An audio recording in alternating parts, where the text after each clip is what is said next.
second time पनि हजुरलाई हामीले यसरी मिठो खाना खुवाउनु पाऊँ हामीले second and third fourth time आउँछ ए हजुर हस् हस् धन्यवाद हजुरलाई हजुर हस्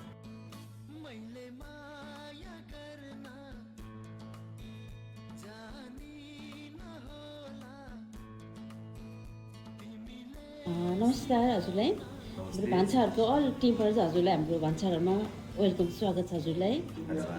सेकेन्ड टाइम पनि हजुरलाई हामीले भान्साघरमा वेलकम गर्न पाऊँ हजुरलाई मिठो मिठो खानाहरू खुवाउन पाऊँ हामीले मेरो तर्फबाट हार्दिक नमस्कार र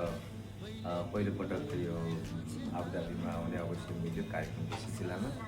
अनि त्यस पश्चात फेरि खाना खाने क्रममा हाम्रो भान्साघरमा आउने अवसर मिल्यो एकदमै मिठो खाना खुवाउनु भयो एउटा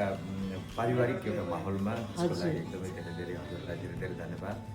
एकदमै मिठो खाना एकदमै सिम्पल एकदमै मिठो खाना एकदमै धेरै धन्यवाद र तपाईँहरूको यो कुरा चाहिँ सधैँभरि जारी रहोस् शुभकामना दिन चाहन्छु म दिपकले तर्फबाट हार्दिक नमस्कार हजुरलाई धेरै धन्यवाद हजुरलाई मिठो मिठो खाइदिनु भयो सेकेन्ड टाइम पनि हजुरलाई हामीले यसरी मिठो खाना खुवाउनु पाऊँ हामीले second and third fourth time ए हजुर हस् हस् धन्यवाद हजुरलाई हजुर हस्